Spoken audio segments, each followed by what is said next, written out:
Hey guys, Steve here with Belt of Truth Ministries. I've got David Martin on the line. David is the co-founder and writer for mychainsaregone.org.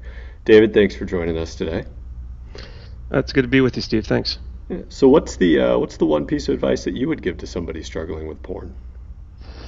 Wow, you're trying to keep me down to one piece. I'm not sure I can keep it there. I've got a concept, but it's got multiple facets to it. So you might think that when I get done, I'm giving you more than one thing, but oh well, hopefully that'll be helpful. The one thing, the overarching thing that people need to know is that their struggle against porn is not a strategy problem. It's a truth problem. When God set me free from my struggle with porn, I wasn't even fighting it very hard at the time. Even though I was in pastoral ministry, I decided that the best I could really hope for was not too much, not too often. But then I began studying the Bible to discern God's view of the human form, the human body. And I came to some very different beliefs than I had had before. When I began to live in harmony with those biblically accurate beliefs, even the desire for porn melted out of my life. Now, I was pretty surprised. And I had to find out what had happened to me and why, because that sort of instantaneous freedom, delivery from porn, is something that no strategy for porn that you hear about today offers really any hope for. My search led me to John 8:32, where Jesus said, "You will know the truth, and the truth will make you free." Now, these were Jesus' words, and we see from the context that the freedom he's talking about is freedom from sin, the slavery to sin. But notice what Jesus does not say. He doesn't say the truth will point you towards freedom, or the truth will give you the desire to be free, or the truth will motivate you to be free, or the truth will give you the willpower to be free, or what often happens on porn support boards and whatnot is you'll see that he didn't say the truth would redefine freedom to match your experience. He said it would make you free. The inescapable conclusion is if we are not free, we don't yet know the truth. So that's why I say that the bondage to porn is not a strategy problem, but rather a truth problem. And so therefore, the only correct strategy against porn addiction is one thing and one thing only. You identify the lies that you believe, replace the lies with the truth, and then, most importantly, you live as if the truth is true instead of living as if the lie is true. Jesus said in Matthew 7:24, he said, "Everyone who hears these words of mine and acts on them may be compared to a wise man who built his house on a rock." Jesus' words are truth, but to benefit from them, we must act on them. We must live as if his words really are true. We must allow the truth to impact how we live, the decisions we make, moment by moment, day by day, how we think, moment by moment, day by day. Then, when we put his truth into action, then we will be set free, as John 8:32 promises. And this is why I really appreciate the approach of your book, which I just dropped. Here it is, so you can see it. 10 Lies Men Believe About Porn. Because that's really what it's all about. We have to recognize the lies, we have to replace them with the truth, and then live as if the truth is true, think as if the truth is true, make decisions in our life as if the truth is true, determine our strategies for life, our patterns for life, based upon the truth, not on the lie. And that's when we'll experience the freedom Jesus promises. But let me share with your viewers what I believe is the biggest lie that both men and women believe, not about porn, but about men. There's a huge lie that men believe about themselves that I believe, unless they reject it and live actively contrary to it, they won't ever really realize the kind of freedom that God really desires for them. And it is this. And this might be a shocker for some of you. The lie is that God made men to be automatically sexually aroused at the simple sight of an unclothed female body or male body. Let me say that again. It's a lie that God made men to automatically be sexually aroused at the simple sight of the unclothed human form. The truth is that God made men and women to be aroused sexually by relationship. He made us all relational. That is his intent. The visual arousal notion is a lie. It is not God's will for men. It is not how God made us. It's not normal. It's not good. God is relational, and he is motivated to love and unite with us because he has a relationship with us, not because of how we look. We are called to love as God loves. And the truth behind that is that God made both men and women's bodies to be self-portraits of himself. We're made in God's image. Therefore, the appropriate and most important response to seeing the human form is praise and awe for the one who so artistically stamped his own likeness there. Instead, our culture, and sadly the church, considers the sight of the human form to be a sexual experience. Rather than acknowledging the glory of God, we assess the sight by its impact on the human libido. And to be sure, generations of men have been conditioned into visual arousal response. And quite frankly, the porn industry right now is trying desperately so that women will be aroused by visual response as well. But make no mistakes, it's only conditioning. And that which can be conditioned can be unconditioned. This is why the Bible never tells a man what he may and may not see of a woman's body. Isn't that a strange omission if that's what God intended for us? You see, what we see is not the problem, it's how we see it. I like to put it this way.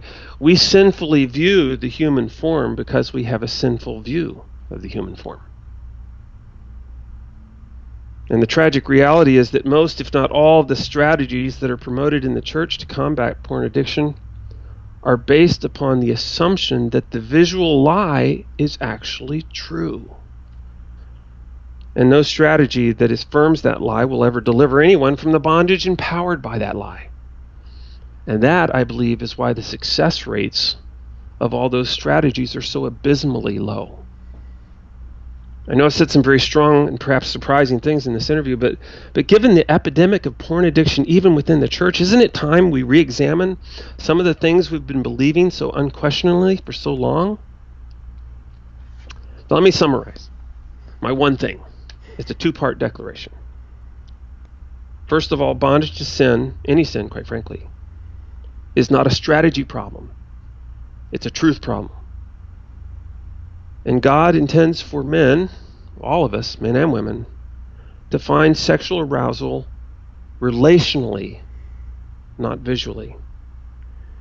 Now, if what I've declared in that second part sounds so unrealistic as to be laughable, let me remind you of a quote by Dresden James that I think is worth pondering. He said this: "When a well-packaged web of lies have been sold gradually to the masses over generations, the truth will seem utterly preposterous, and its speaker a raving lunatic." Well, guess what? I am that lunatic. But what I proclaim is truth, and it's the truth that set me free. And I really hope and pray that all your viewers will experience that same freedom. When you were sharing your lie there, the first thing that I thought of is I remember back to like my when I was in college, I was an art major and I had to take figure drawing, and I remember at that point I was very much addicted to pornography. But I remember that even when we had attractive nude models in class, I was surprised that I was not aroused by them. And that was the first time that I remember questioning whether or not that is an automatic response.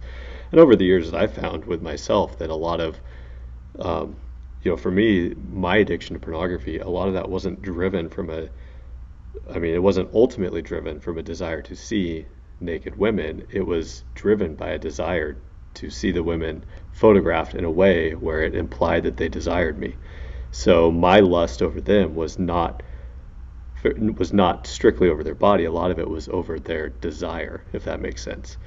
If you read Proverbs 7, you'll see there where it talks about the woman who's the adulteress. She goes out into the street, and everything about how she tries to seduce the young man is all about relationship. Mm-hmm. And the pornography industry knows this too, because they don't just show you pictures. They show you pictures of women with this come hither look. Mm-hmm. And they also list, a lot of them, they list, this is what this gal likes.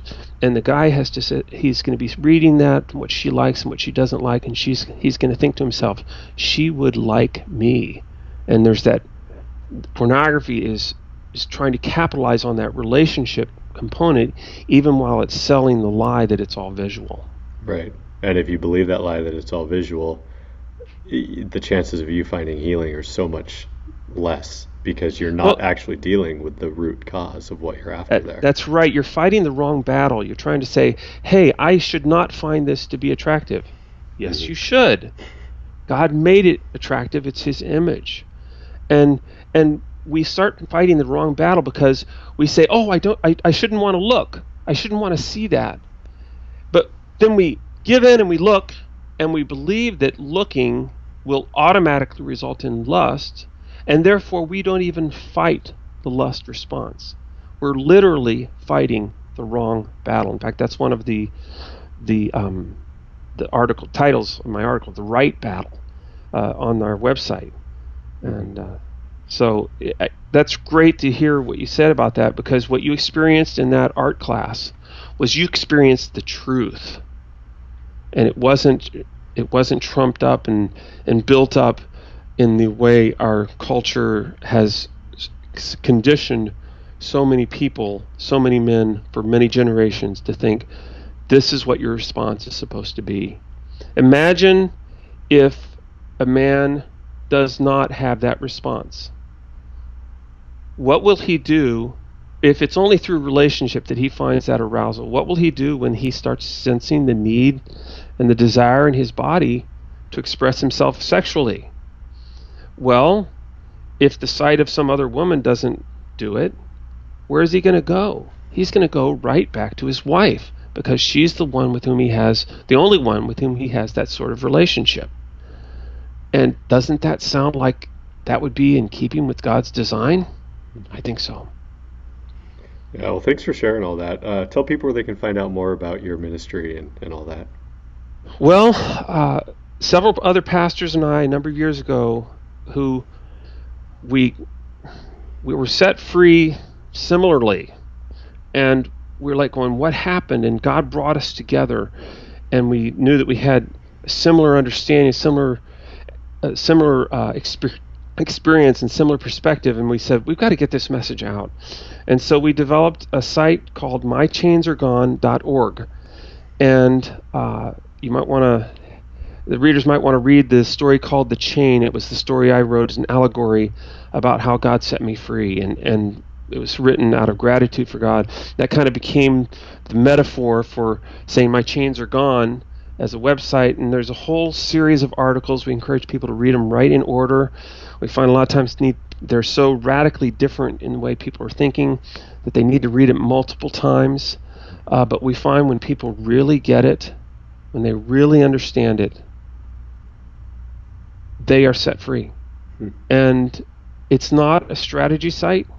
It's not an accountability site. It's a site about the truth.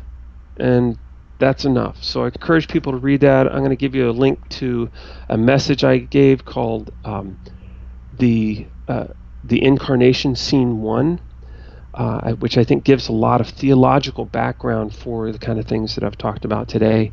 And then there is a pamphlet that one of the other authors, David Hatton, wrote called The Dangerous Male Myth.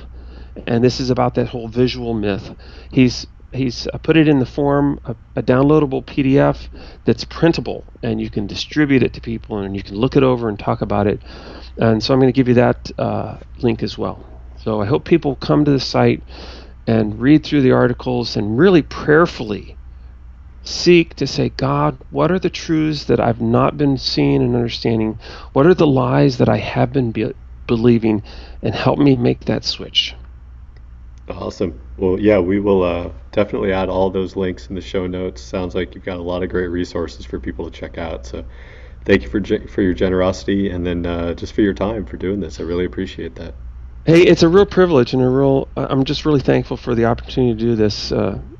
This is a this is the calling on my life, and to be able to share it like this to reach more people, that's God's doing, and I'm just so thankful. Great. Well, all 5 of the people that read my blog will love it.